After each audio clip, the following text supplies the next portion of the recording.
Hello, hello. I am a couple minutes late. I don't know if anybody's here yet or not, but I decided to do an impromptu stream today um, because I need to vent some feelings. This isn't necessarily to Audrey Gore. What's up, love? Um, it's not. This is personal stuff. This isn't anything to do with any garbage YouTube stuff that I won't discuss because it's really, I don't care. Um, but life has been lifing me really hard lately, and I need to put that thing up over my screen. There we go. So life has been lifing me pretty hard. Some people know that my stepfather has been in the hospital for 6 weeks now. Last week they had moved him down to the hospital that he's currently at. They moved him down to the rehab unit. uh, they felt that he just needed to get strong and get used to being without his one toe on his right foot. But then they didn't do anything medically for him. I apologize for my reflux. I can't control it. Yesterday, after having been there Friday, Sunday, and then coming in yesterday, I went to the nurse's station, and I asked the lady that was sitting there if we could please have a doctor, because he's getting worse and he's coughing up a large amount of blood, and he needs to be in a medical unit. And I'm really happy to say that within less than 10 minutes, the rapid response unit showed up in his room, assessed him. A couple different doctors came in. One did a scope down his nose to look into his throat. It's extremely scary. And I was in the room with my mom, holding on to my mom while he's just, crying out in pain, and we can't do anything. And then there was another thing that they did, something that was supposed to stop the bleeding, but that me and his grandson had to step out. My mom obviously stayed in there, but I could hear him, like, whining sounds and pain sounds. And he's been in a severe amount of pain because of his foot. His veins and his arteries throughout his body are backed up. They're closing.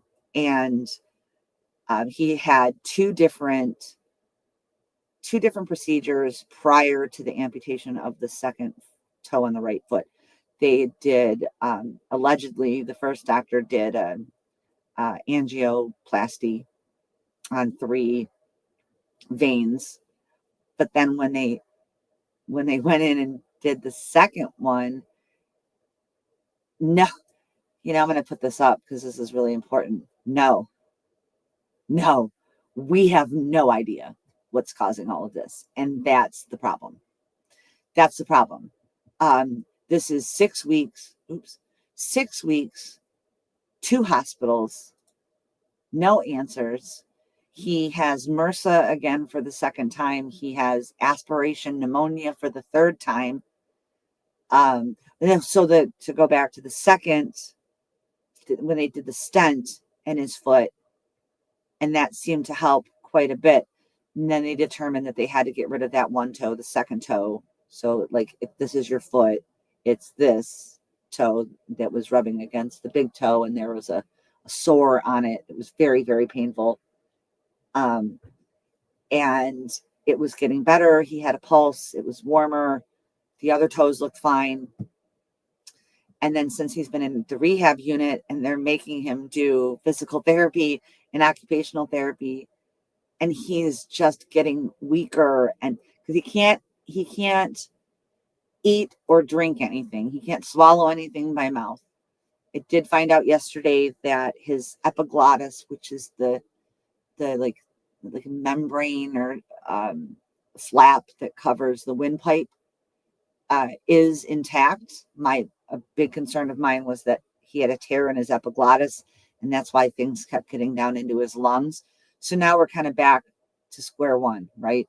So they have the doctors come in to his rehab room, and um, then they get on the phone with CT. They're gonna, hi Sammy, they're gonna do a, they're gonna do a, with contrast, a CT on his neck and his chest, like so his neck and his lungs, to see if they can see where the blood's coming from, because the nose scope didn't show a source of the blood. It just showed that his throat and his mouth were coated in dried blood, because they only allow him 3 ice chips an hour. So his mouth, and then he's also on pain medication. And anyone who's ever taken a narcotic pain medication knows that it makes your mouth very dry. So they took him down to do the CT scan. I don't know the results of the CT scan. I'm still waiting. I called for 2 hours in like 30-minute intervals trying to get a hold of his nurse. I couldn't get a hold of his nurse. They hung up on my mother, which infuriates me, because when my mom had mouth cancer in 2008, they clipped a nerve when they were taking a lymph gland out. So part of one of her lips doesn't work. So she people have a hard time understanding her. I don't. She's my mom. I'm used to it. But they hung up on her. So I kept calling every half an hour. My stepsister should be at the hospital now, hopefully. It, and it is a major medical trauma for all of us. My mom is not well. She's not doing well. She's not sleeping well. She's having nightmares. And we go there every other day, because I do have to work. So we go there every other day. And I even told her today that I'd be willing to go up, and she's just a mess. Overnight. Oh, excuse me. So they did the CT, and they had gotten a room ready for him in ICU. So I get my mom and all of his belongings in a wheelchair, like 8 bags, and my mom. But my mom was able to push the wheelchair, but I had to carry some of the bags so that it wasn't too hard for her to push the wheelchair, because she can walk with a walker, or if she's pushing a wheelchair, but she has to take breaks. And so we get there, I get her settled. Neither of us had eaten anything that whole day. And so I went down to go get her a yogurt and get us each sandwich. And when I got back, she's like, oh, they've already got him up. And I was like, okay, great. So we went into the room. I put all of his stuff away. And so it's been about, I would say this started on Friday, where I don't know if anyone's ever had anybody in the hospital in a bad situation and nobody knows what's going on. Where he just like staring off kind of diagonal, like he's thinking about something, but he won't tell you, because I'll ask him and he'll be like, no, nothing. But and then sometimes he'll tell me that he just wants to go home, which I completely understand. But, we need to know what's going on. We need to know what's going on with him. We need to know what's going on with his lungs. We need to know what's going on with his heart. We need to know what's going on with his foot. We need to know why his blood pressure is so low. I know some of the issues are like his weakness and how thin he is has to do with the fact that they have a port in his stomach for a feeding tube, because he can't eat or drink, but he's still getting aspiration pneumonia because he has, like me, acid reflux, and the reflux kicks those nutritional fluid up into his mouth and somehow gets into his windpipe. I know they did a CT. I haven't heard anything about that. He was supposed to have a bronchoscopy today, but overnight there was an episode where the Dilaudid and Norco were not containing his pain, and they had to switch him to fentanyl. And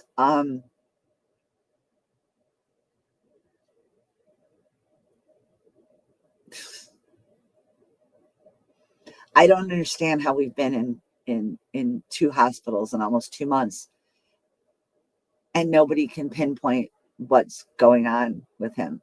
The man had a quadruple bypass in 2010. He had lung cancer, was it first 2016, and then tongue and or mouth and throat cancer. And so he's got the permanent radiation scar here on his neck, and he has scar tissuing in there. So we don't know if maybe the scar tissuing inside from the radiation has something to do with it. But given that it's been well over 5 years, I would think that a doctor would have figured that out now. Let's see what my husband was recently diagnosed with a serious heart problem, and the doctors at 3 hospitals have said they don't know the causes. So if this gets too much, I might leave early. No, I am no, that's I just needed to vent out just what's been happening like since yesterday. I'm not going to get into the whole thing. I don't want I have a very private family. I don't want to, give out too much information. I just know that it really shook me. I didn't sleep well last night. We get my mom and I get chocolate pudding parfait, and like we basically get our food for 2 days at the cafeteria at the hotel. And I ate half of it when I ate my dinner, and then once I was in bed and I was reading, I started to finish it, and apparently I fell asleep. And I woke up this morning with chocolate pudding all over my dress, all over my sheet, all over three of my pillows. And I was just like, I don't even remember falling asleep. I don't know where the spoon is. No, listen, honey, I get you. Of course you're broken. You're worried, sick about your husband. My heart completely goes out to you guys. I I really hope, and I'm not a prayer person, but I am putting all the positive energy that I can into your husband getting an answer, because I am hearing from more and more people, like our friend Ann Hummingbird. She fell. She had to be taken via ambulance to the hospital. Luckily she didn't break her hip, but she broke her pelvic bone, and they did nothing and sent her home and said rest and take Tylenol. I, I feel like our healthcare system in the United States has been failing us, but has become such a cesspool of profit, right? It's like going to a diner versus going to a 4-star Michelin restaurant. So you go to the fancy restaurant, you get like 7 courses, you're there for 3.5 hours. They take great care of you. But you go to the diner, you go to a fast food place, you go to like a Ramshorn or a Denny's or whatever, and they're all about turning tables, right? More tables you turn, the more money you make, blah, blah, blah, blah, blah. That's how I feel like our doctors' offices and our hospital systems have become. I've heard this term for decades, treat them and street them. But I have seen so much of this with my parents in the last 18 years, because I can't math very well. It's probably like 14 years, actually. But I don't math well. But I've seen this, and it's infuriating. How do you have every resource at your fingertips, but every new doctor that comes in doesn't know anything, and you have to fill them in again, and it gets really frustrating. I love this comment right here. It's got to be what it is, like total and complete exhaustion, right? Like I don't even remember falling asleep. I, I don't. And I took 2 Benadryl last night. and hit my bowl because I don't have any edibles, and took one of my Xanax because it just had been such a horrible day and I needed to rest. And yeah, I don't even remember falling asleep. But on top of that,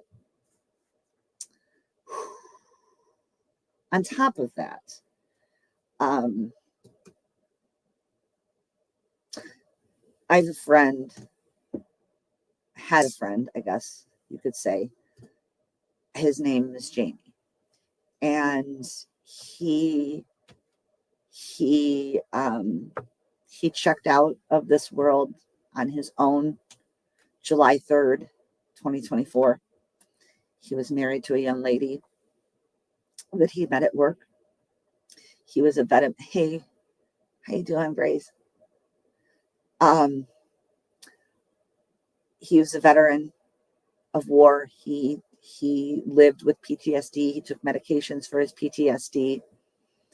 And his wife is significantly younger than him, 11 years, I believe she said. And at the beginning of March, she decided to do a podcast. And in this podcast, there are 5 episodes so far. So it's an introduction, the hospital 1, hospital 2, funeral 1, funeral 2. I am one of the people that she verbally destroys, but she's using aliases so that we can't come after her for defamation, which is very frustrating and painful at the same time. Because when you lose a friend in that way, it hits different. It doesn't matter. It just hits different. And everybody takes it different, whatever. His stepdaughter from his first marriage, he was in her life her whole life. That was her dad. He was her dad. In his heart, in her heart, he's her dad. She and her sister, like I said, are the ones doing this podcast. And it is, they bash her. They bash his mother. They bash the mother of his child, his first wife, who was, I'm talking like family tight, even though they had, broken up and both moved on, best friends.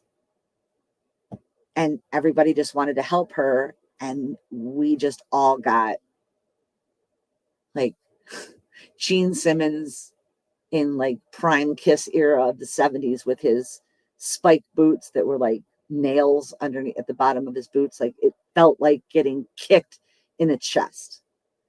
And I'm not going to say it out loud, but I'm going to put it in the comments if anybody's interested in listening. The introduction, I am mentioned, and I will tell you my alias, and I'm going to have a little joke about it. Oh, pardon me. Hang on a second. I have a screen up hiding myself because I'll just stare at myself and be uncomfortable, self-conscious.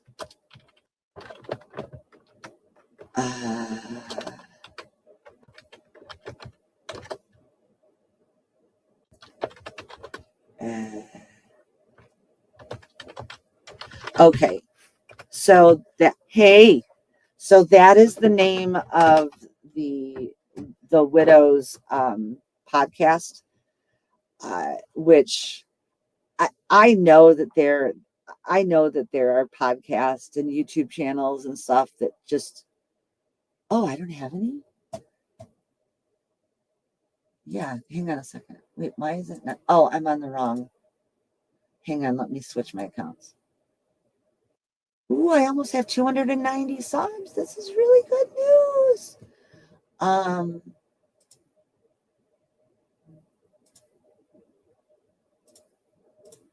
There you go, Mandy. I have some, but they're not here. What are you thanking me for? Crazy. You're welcome. Oh, for that. So my nickname, which I found a way, any of you that know me, which most of you, well, there's a few of you here that aren't talking, but everybody that knows me knows that I make jokes. Ouch. And I hit my funny bone, which is not funny at all. I make jokes when I get uncomfortable. I don't, I it's a coping mechanism. It is what it is. Um, my alias is Carrie B. And I was like, holy shit, I'm Carrie Bradshaw. Yes. When she is so horrible about me.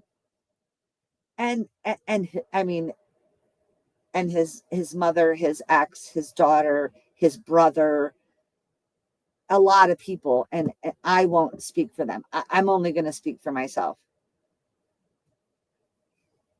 Right, right. Dark jokes, exactly. And a lot of times my jokes, my jokes are dark. Um, but I mean, seriously, if you're going to nickname me Carrie B, well, I was a huge Sex and the City fan. Absolutely. I considered myself to be the Carrie Bradshaw of Detroit because I fancy myself a writer. I don't do it as much anymore as I should. I now just mentally added that to the pile list of things that I want to get back to doing to feel like I am a creative creature, that I am being creative and I'm making something out of nothing, or, I need to write, I need to sing, I need to dance,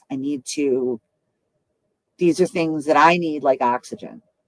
Um, and I need to joke and I need to laugh. And it's just, oh yeah, like my Buddha.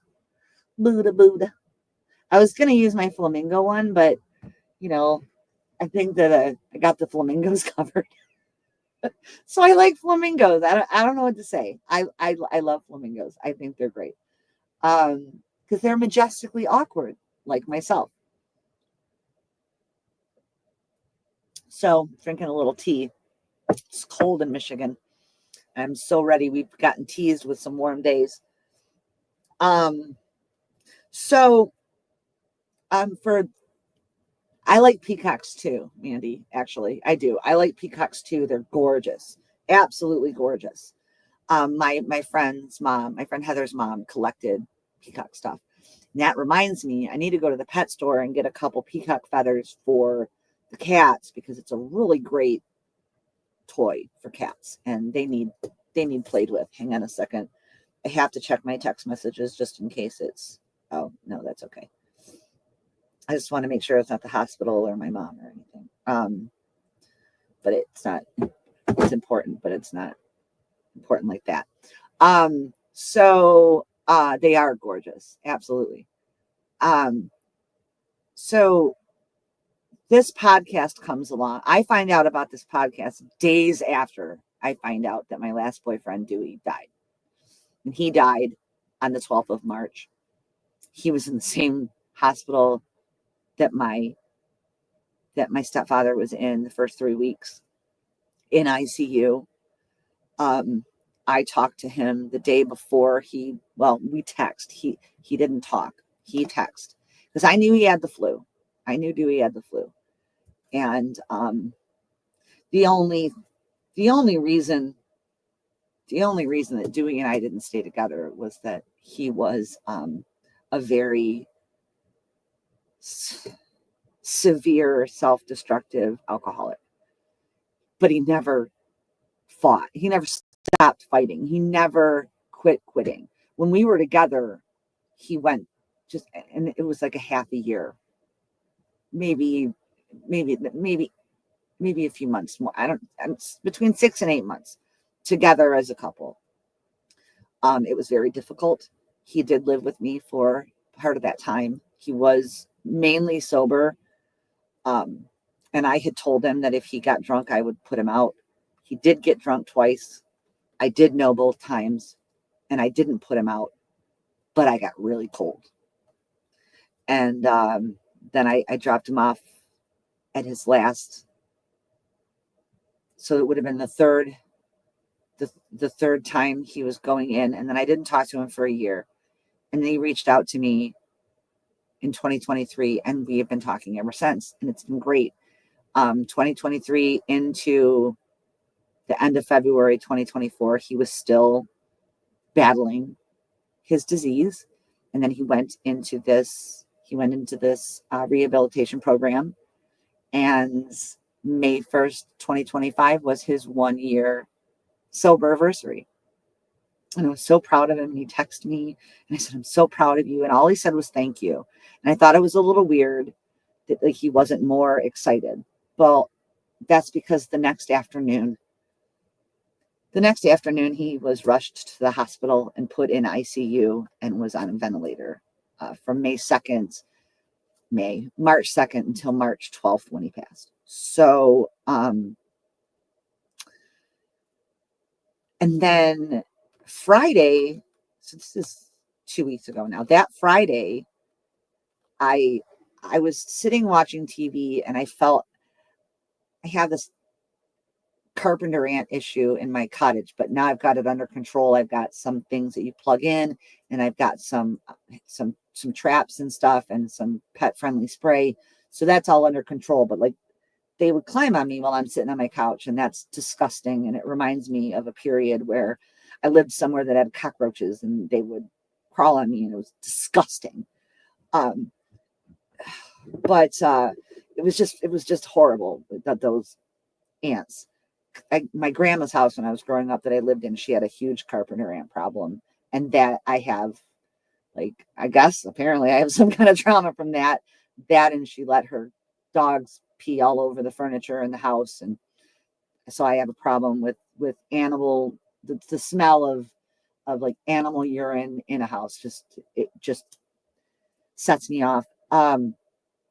But I felt like, just if you can see it, like just a tiny little light touch go down my arm. And this is where my my Kuan Yin tattoo is. Kuan Yin on a half open lotus in royal ease pose, for anybody that knows about Buddhist deities. I felt this tiny little front, and I was like, I looked, I was like, oh, there's not an ant there. And then I looked down and there wasn't an ant on the couch. I just sat back down. And then I got a poke. And I was like, what? And I have a lot of dead friends. Okay. And one of them's right there. Literally, part of him is, I actually literally have Steve with me now. I have a necklace, and then I have also this, which I have plans for. But I'm walking into my bedroom from the living room and I'm ready. Oh, yeah. Hey, Crystal, I haven't gotten your package yet, but I haven't checked the mail for today. Just wanted to give you an update on that. Yeah. So Frankenfurter, I was really young when I first saw this movie, and let's just say that Dr. Frankenfurter, my words are everywhere. My brains are scrambled. I adore Tim Curry, period. But Frankenfurter more specifically, probably because of his costumes in the movie. I don't know. He was so sexy as a sweet transvestite from transsexual Transylvania. Come on, I dressed like Magenta all the time because I kind of am Magenta. In some ways, I definitely don't have the accent, but I definitely have some Magenta traits. I even used to have magenta hair, colored hair, but yeah, I was red. I was red for a long time because my natural hair color is auburn, but now it's like growing in as a darker auburn with some gray. So okay, so after I'm like, all right, I'm tired. I'm going to bed, and I purposely don't have a TV in my. Oh, Mandy, that reminds me. I want to tell you a story about how me and my friends got to go to a live action immersive Rocky Horror show inside the Motown mansion. Barry Gordy, who owned Motown, his home. What an experience. We'll talk about that, I think, when we do our stream. I think it'll be fun. I walk from my living room to my kitchen, and I'm facing my bedroom, and I have the last painting in existence of when Dewey fancied himself a painter in the 90s, and I love it. It's you know what? Hang on.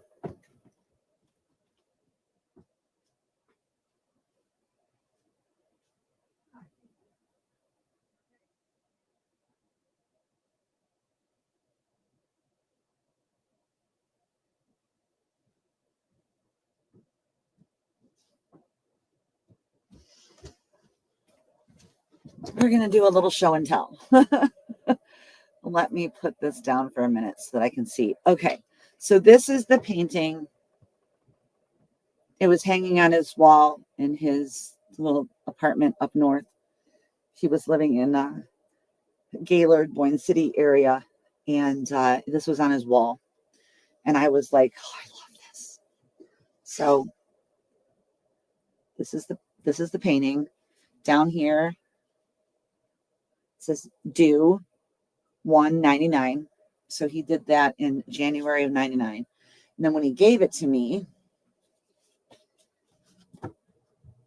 he wrote this.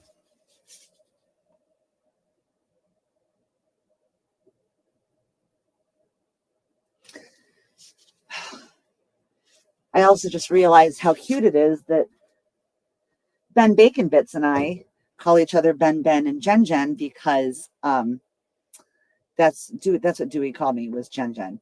And I called him Doo Brown. And that's an old hip hop thing. And I was walking into my bedroom and I looked at that, and I hadn't heard from him. Like, Ben is incredibly sweet. He's a good friend, and it's a great memento to have. Hoping to get some of his ashes as well. I want to have a necklace for him as well, and I'm also going to use and I believe that his mother will give me something, but I also want to use some of his ashes to do a tattoo in honor of him. So yeah. So I walk in and I see that because it's on the wall facing me. My bedroom's this way, but it's on the wall facing me. And I look at the painting and I'm like, please don't die. Please be okay. And then I woke up the next morning to a text message from his first wife, who I am friends with. And she's just traveling overseas right now. And she texted me on Friday, and we haven't spoken in a couple of years, not for anything. Hi, Mac. Thank you for the hugs. We haven't spoken a couple of years. It's life. There's no falling out, nothing like that. Just life. And she texted me and she said, hi, Jen. That's all it said. And she said, I'm not sure if this is still your same phone number. And I said, it is. And then she texted me to say that he had passed away on Monday. And I just thought, how insane is that? How insane is it that he was like touching me and I knew it subconsciously, because I didn't consciously know it, or I wouldn't have looked at the painting and said, please don't die. Like, get better, please. I need you to get better. Because in my last stream, I did say that I harbored hopes that we would, be able to get back together, after a year sober and a really hard battle with mouth and throat cancer. He went through chemo, he went through radiation. It was showing signs that he was getting it back. But that hadn't been fully determined before, prior to his death. When he got the flu, he was staying in transitional housing. So he was like sober housing. He was quarantined in his room, and he just kept getting worse. And after beating addiction to heroin back in the 90s and struggling and battling for probably about 10 years with alcoholism, battling cancer, the flu killed him. There's a text message from him a couple years ago when he was still drinking but fighting. And he said, I don't want to be another tragic death in your life. He's like, we've lost so many people, and you in particular have lost so many friends. I don't want to, be that for you. So I might suggest to people in the early stages of mourning, maybe don't go back and read old text, because you're going to see something that's going to break your heart. I mean, that and the I love you, those things really, the I love you part gives me something to hold on to. The I don't want to be another tragic death in your life part breaks my heart. And knowing that I was in Flint, where he lived and where he was then eventually hospitalized in the same hospital as my stepdad. And I was letting him be so that he could rest and heal from the flu. And before that, I didn't tell him what was going on with my stepdad, because he liked my stepdad a lot and he worried for him. And I shielded him from some stuff, and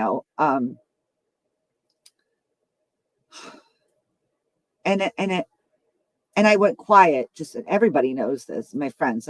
I shouldn't say everybody knows this, but I'm sure a lot of you have noticed that I haven't been around, like in other people's streams or, whatever, or online. And that's because I have been dealing with my family, and making sure that we're okay, and making sure that we're where we need to be and doing what we need to be doing. And I also wasn't texting Dewey, and I doing my hardest to not feel guilty for not calling or texting him before he got the flu, to tell him, hey, I'm in Flint every other day. Can I see you? Can we get together? And I don't know why it never entered my mind.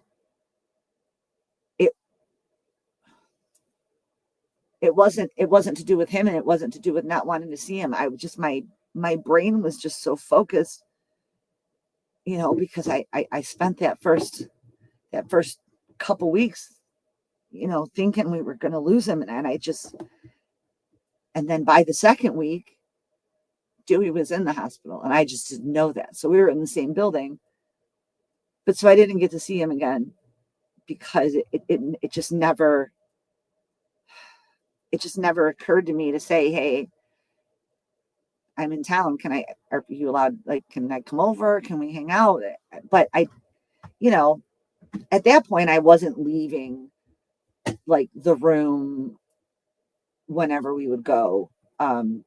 After a while, I started leaving my mom and stepdad alone for at least an hour of the time. For at least an hour of the time that we were there. Just they can have private couple time, And I go to the waiting room, or I go down to the cafe, or I go outside and sit in my car, whatever. But meanwhile,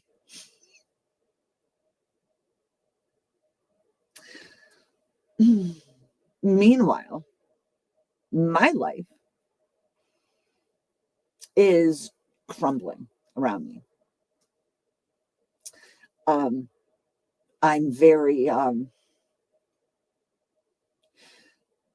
really uncomfortable talking about it, because there's been recent exposure of YouTube grifters, and I'm not a grifter, but I am in financial crisis. I am on the verge. I'm looking at my eviction papers right now. They're about to get my car. I did start another GoFundMe. I have not been promoting it because of what happened to me last summer or last spring when I did one and I got destroyed on YouTube and Reddit.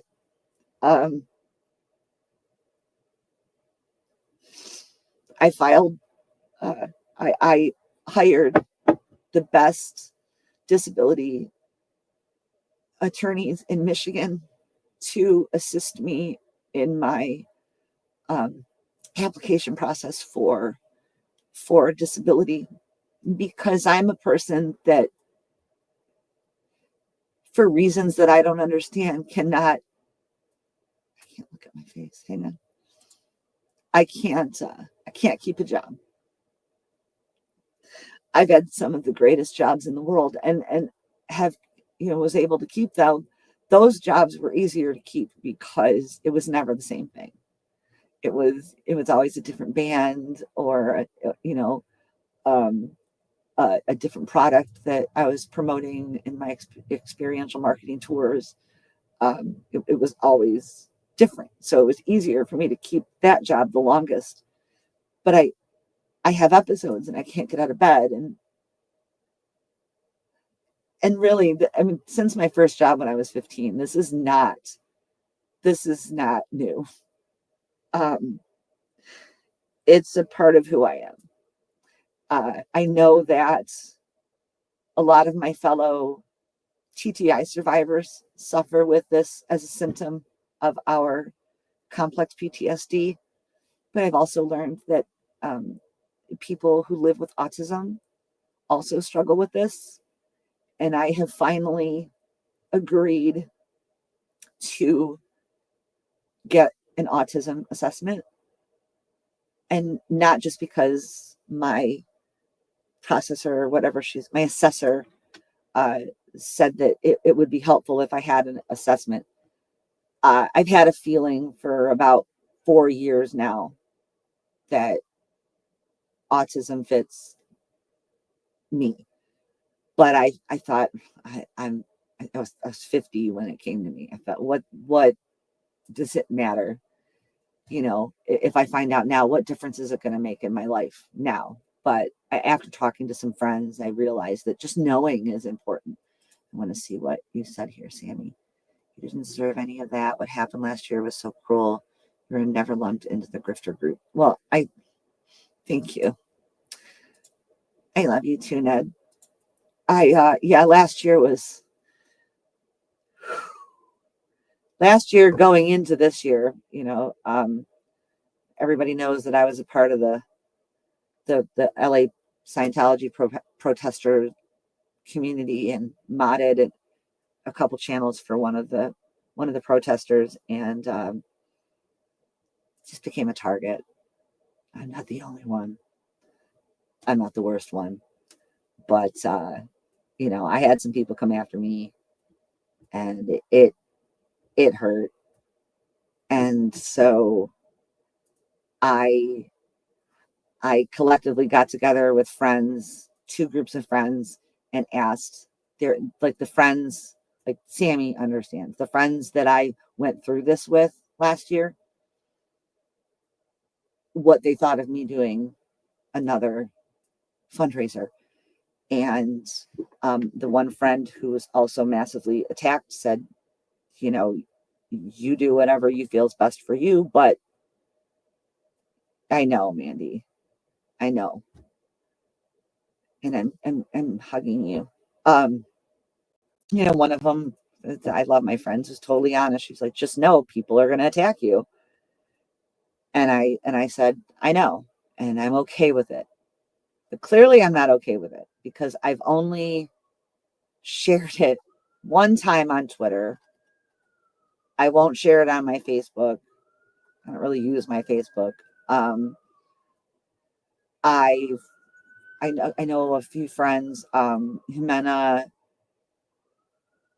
Cosmic Christie and Chow Yun Smut have all shared my GoFundMe link in their streams, which I appreciate. And I appreciate every single person who has donated to help me so far.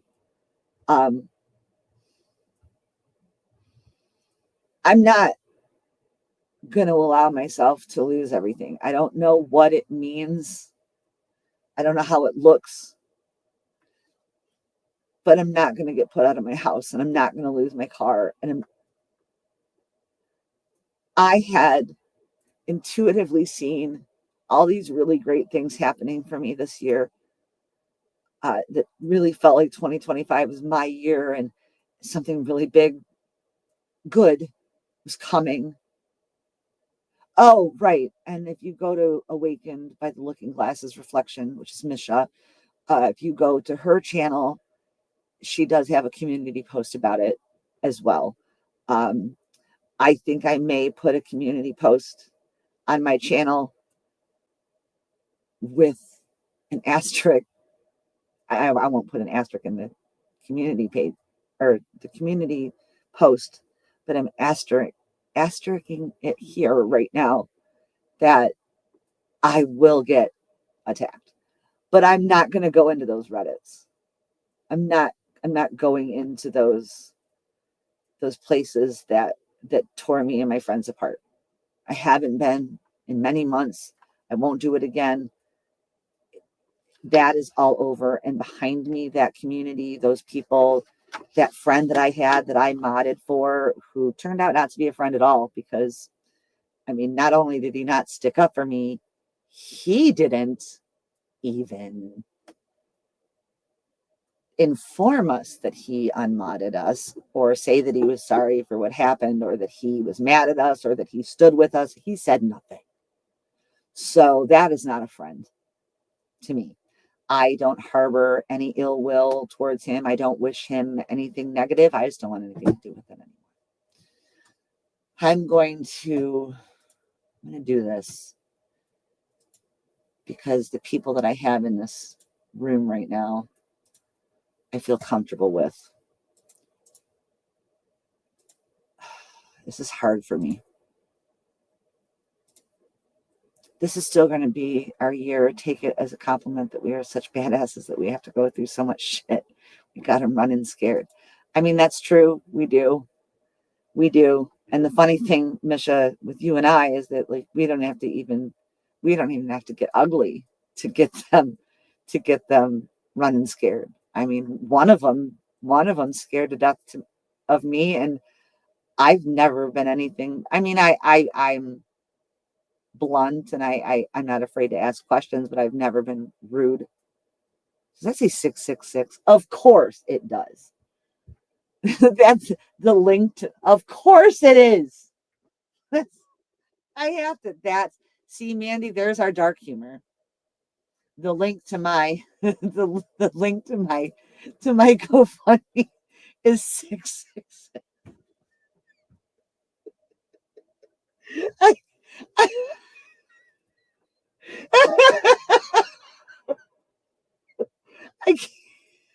Of course it is. I mean, why would it be anything else? I mean, really.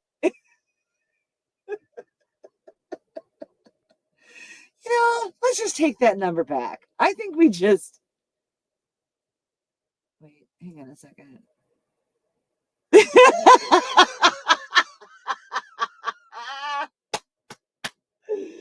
No, but you know who's going to be the devil in a new movie that I cannot wait to see?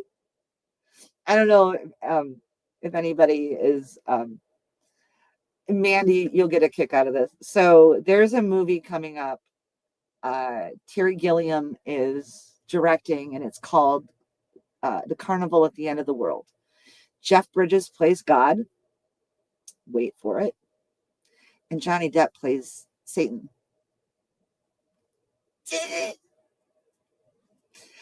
So far, yes, hang on. So far, but wait until Carnival at the End of Days shows up.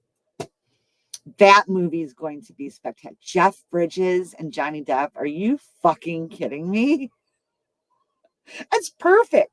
And then I guess Jason Momoa's in it. That guy's just ridiculously beautiful eye candy, let's be real. And he seems like the softest, sweetest guy that, he did like a show. I don't remember what it was called. It might have been on Max or something. And he's like one of those guys that wears pink and stuff. He's just like seems like a really sweet, even though he's a big, bulky guy, he's just like, like I'm a sweet goof, and I love that. I think it's fantastic. Hang on, I do want to read this though from Misha. Although I am at the point fixing to go off on everything soon if I don't change my thinking. Well, yeah, that's why I'm grateful that I had, oh my gosh, my hair looks insane. Thank you, dry shampoo. Um, I had therapy in between Jimena and my streams. And I was starting to really teeter on some, not any, like, I haven't had an intrusive thought since my doctor upped my Prozac uh, to 30 from 20. Um, let's see. Which movie? Oh, every time I see him on the Restream commercial, it's a mix between ooh sexy and ugh again. Oh, I don't really see commercials. So is Jason Momoa does a Restream commercial? I might have to watch that. He's pretty. I follow him on Instagram. I mean, he's not as pretty as the Depp, but and I mean, and Jeff Bridges. I mean, you look at these men. Not only I don't really know much about Jason Momoa's acting because I don't do superhero and comic book movies really for the most part. So I never saw Aquaman, and I didn't watch Game of Thrones, so I don't. Thank you, Crystal. I appreciate you. On YouTube. I got it. Yeah, I don't get to see them, but I don't really know much about his acting. I don't actually think I've seen him in anything. Um, but so I can't say anything about that. But he is really nice to look at and seems like a genuine person. Jeff Bridges, I mean, let's be real. He's one of the greatest actors of his lifetime. Uh, just unbelievable actor, and also a man who happened to always still in his senior years, a very attractive man. Um, oh, okay. Tell Kim I said hi, by the way. Um, and I hope to see her in a stream soon. But yeah, Jeff Bridges. I love Jeff Bridges. I think he's brilliant. Johnny Depp is the best actor of my generation. Technically, I got wait. Yeah, I don't know. He's like I don't remember what year he was born. Oh no, I do because he's the same age as one of my ex-boyfriends. He was born in 64, so technically it makes him a boomer, but really I think he's a Gen X, whatever. But I think that Johnny Depp and Robert Downey Jr. personally are the best actors of my generation.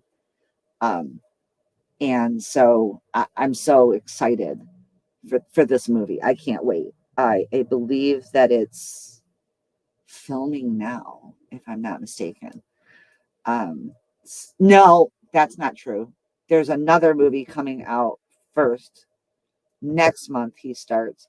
And I don't know Johnny Depp's whole life, so don't misunderstand me. I just happened to read something that said that he was filming February and March. He's filming this film called Day Drinker with Penelope Cruz. And um, then the carnival at the end of Days starts in April in Rome, I mean, yeah, Rome. Yeah, he's a Gemini. I'm a Gemini too. Barely. I mean, I'm a cusp. Being June 20th, I'm a Gemini Cancer cusp. So I'm all kinds of messed up. And I get bored really easy and then super emotional. Um, yeah, so I'm excited about that film. There's other people that are going to be in it, but those three are the ones that I remember off the top of my head, and that's going to be a phenomenal movie. I really want to go see the Becoming Led Zeppelin documentary in theaters, but my gosh, theater tickets expensive. Um, and I like to go late at night when there's not really anybody there, so I feel like I'm having a private screening, and I sit in the fancy chairs because apparently I have a inflated sense of self-importance, or you could just call me bougie. I don't care. I like I'm not a brand whore. Like I don't care about like, oh, my Gucci hat or oh, my Chanel purse. I don't do brands, but I do like, and some of this came from the way I was raised by my grandmother, but also part of it comes from when I was working in uh, live concert tours and experiential marketing. The way that I was treated, I was picked up from home and dropped off at the airport in a town car. For every tour that I went off on, I stayed at the nicest hotels. I got paid really well. We got really cool like bonuses and stuff. And it felt really good. And I thought, well, this is a great way to live, you know? So I definitely wouldn't mind being, well, I'd really like to be better off than I am, but I mean, I wouldn't mind making a good amount of money. And no, I don't have to be rich, but like if I was rich, I'd probably give half of that money away every month to, to build to build homeless shelters in Detroit and better resources in Detroit and nationwide, work with Paris on getting, alternatives to troubled teen industry programs and and to get the word out. With I'm getting the word out, but I'm not looking to make money off of this YouTube channel. Everybody knows that. I mean, if I do, it's fantastic because then I can dedicate a majority of my time to doing this, to exposing. Um, and I know that the last few streams that I've done have been about me, but here's the thing. I've been thinking about it. Like, oh, I'm not being true to my mission on the channel. Yes, I am. Because if you look at my very first video, my welcome video, I stated that you'll get to watch me in real time as I come to terms with learning that the troubled teen industry exists and that I am a survivor and that it has irreparably changed my life and that I can't get it out of my head. Yes. And this is what I was just about to say. And in that video, I said, and you all can come along with me on my journey and watch me in real time as I come to terms with this. So I just beat myself up, and then Misha helped me unbeat myself up. I'm still learning. I am so far from perfect, but I consider myself to be perfectly imperfect. But I do need to share my struggles because there's a lot of us out there, and it's not just troubled teen industry.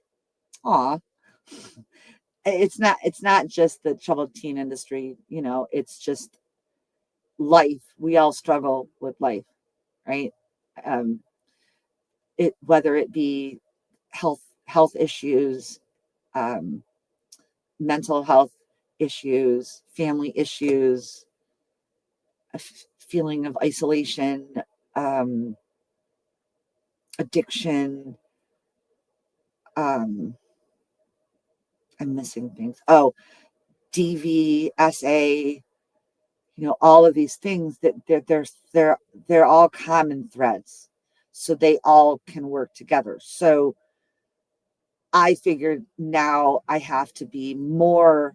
I've always been authentic, but I need to be more authentically me and sharing my daily struggles with people so that those who don't understand what happens to kids after they're released from these programs, what happens to us.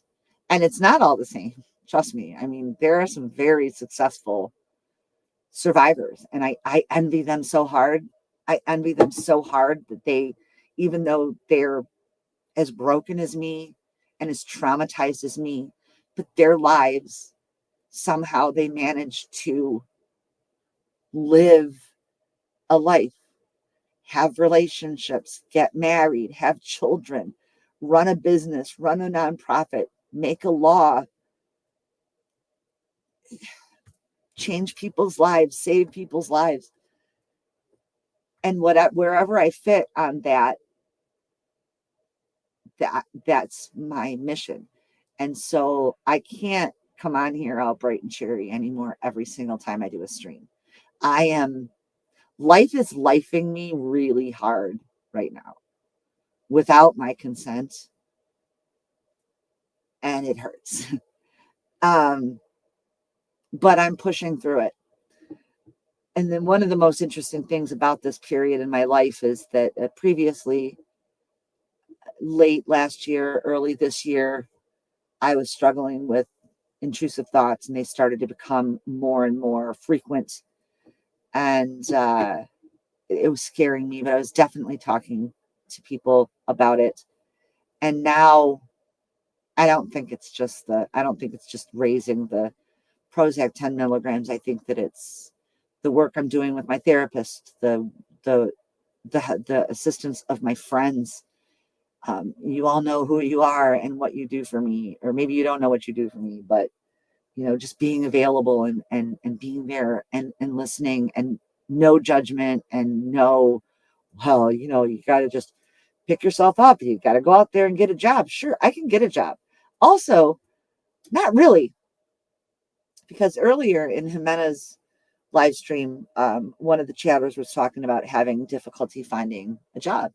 And that's another thing. I have looked at getting jobs that I felt weren't going to be too overwhelming for me. And I've applied for jobs. I'm in my 50s.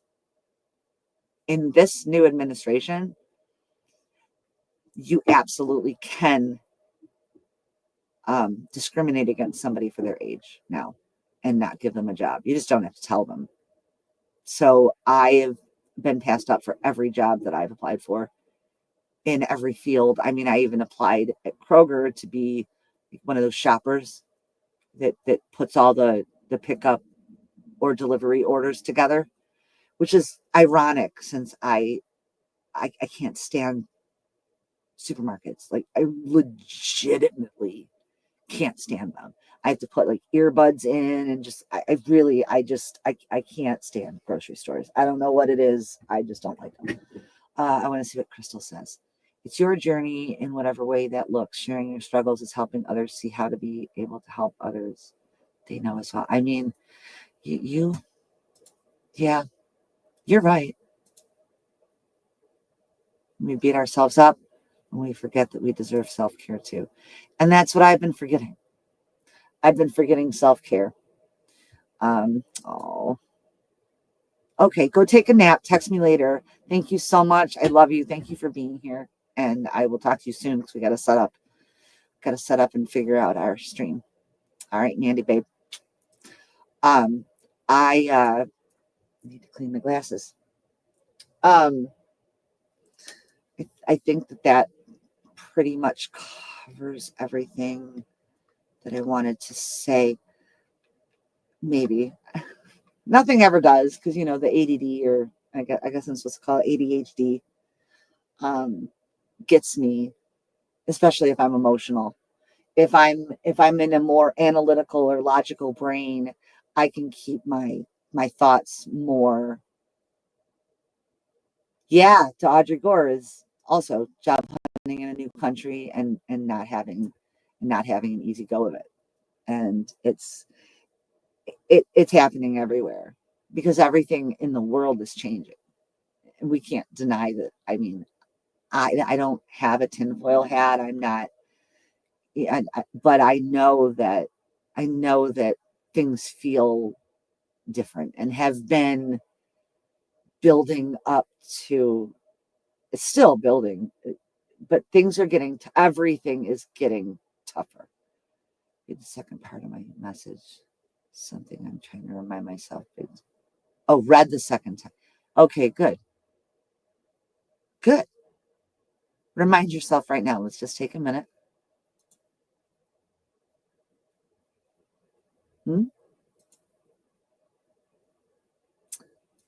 Let us remember.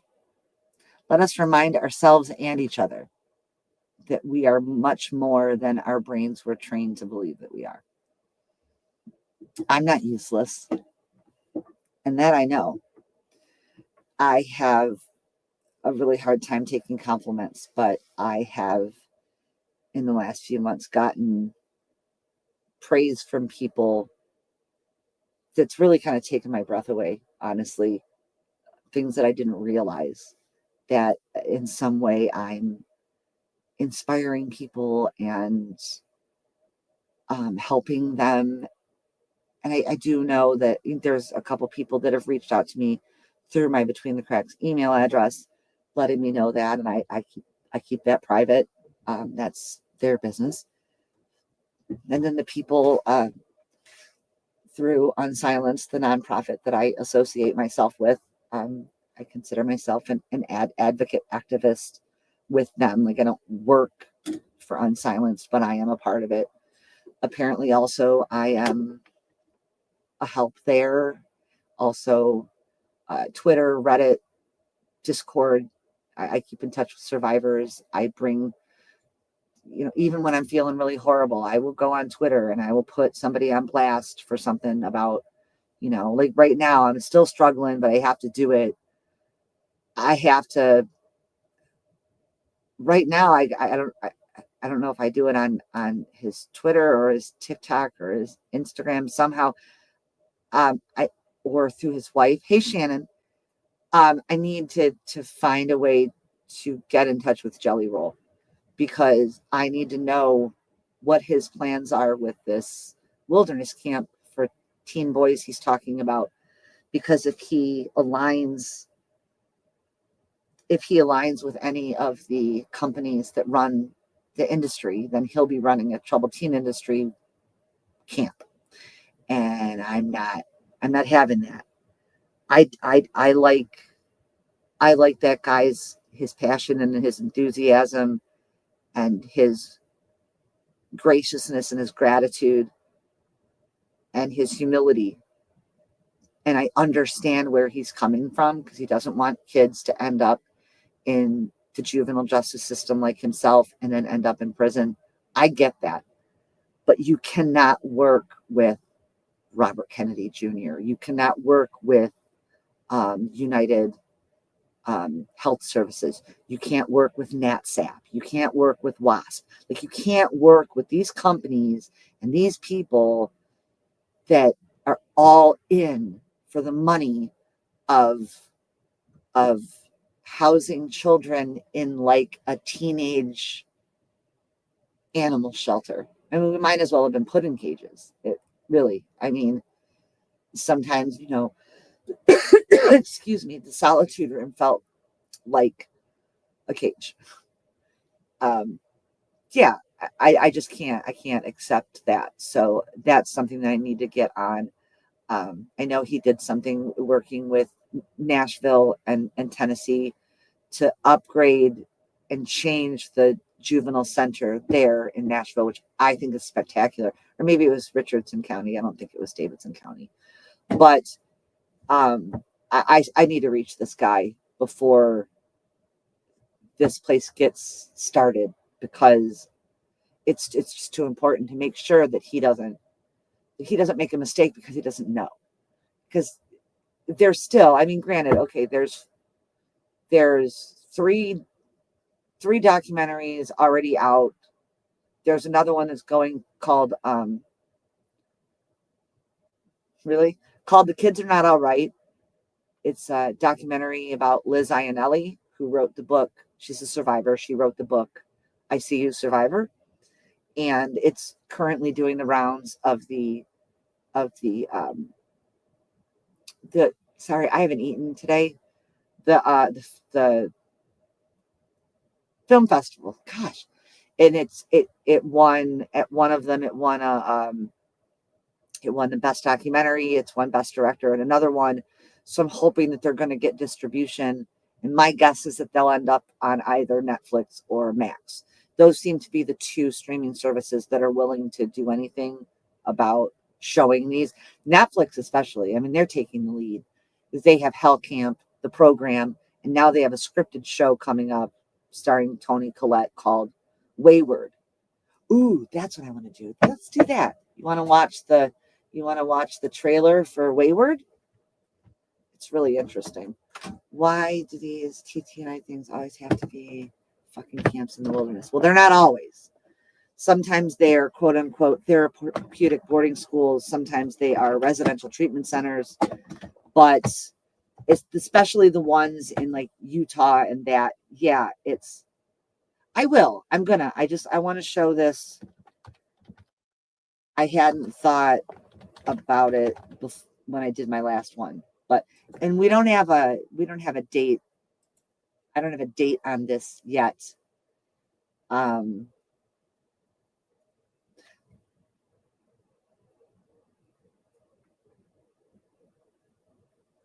Okay, hang on one second. I'm gonna set the share screen. All right, so let's see. I think, is this the same? It is. Okay. Obsessed. We're just road tripping from LA to Portland. Oh, yeah? Mm-hmm. I am obsessed with traveling. This doesn't feel right. I actually have family in Portland that I've been meaning to visit soon. That does not feel right. I don't think that's it. I can't say for sure, but let me doggone it. Hang on one second. I know this. To school. Huh? Is that not crazy? To solve the problem of adolescence. It's mental. I'm so excited. Wait, where's my I'm so excited for that to come out. I cannot wait for that to come out. But like I said, to solve the problem of adolescence. Let's just let that sink in for a minute. To solve the problem of adolescence. So being an adolescent is a problem. Listen, it ain't easy. We've all been through it. Beyond creepy. Yeah, because that's how it is. I mean, that's how it really is. My counselor, my IEP, my special ed counselor in high school they were involved, but they did not present it to me. It was my actual counselor lady, and it wasn't a video, it was a brochure. And, but this is how it happens. And it looks like this kid is going from Canada to the States to be put in this program. It's nuts, and I'm really excited about it. But yes, let me just catch up on the comments, and then I'm going to wrap up. She is perfect for that role, and I'm so excited that she took it. Yeah, I mean, right? Totally insane, creepy. But Toni Collette, like, I can tell she nails it. She absolutely nails it. Well, you don't have to worry about it because you don't live in the United States. But RFK said that he wants to put people who are on antidepressants in wellness camps, and he wants to put adolescents who are having difficulties in wilderness programs. So no, that there's a whole plan to not just send the teenagers away, but to also send the crazies away. I'm like, well, then you should start within the government. Head Start. I don't care what letters behind or in front of their name. They all have blood on their hands as far as I'm concerned anymore. So this is the end of the stream. Thank you to everybody who stopped by. I love you so much. Thank you to everybody who watches this on replay. Please, if you don't mind hitting the like button, subscribing, checking and seeing if you're subscribed, and maybe leave a comment after the stream. It does help. I'm learning to say these things at the end of my videos now, but I'm going to sign off with my favorite part of my stream, which is to ask each and every one of you to be kind to one person today. And if all of us do that, and we do it every day, we can change the world. And I believe that. And I hope that you do too. Hugs and love, and thank you for your support, your friendship. It means the world to me. And until I see you all again, if that one person that you're kind to is yourself, that's enough. Okay? Bye for now. Thanks for showing up.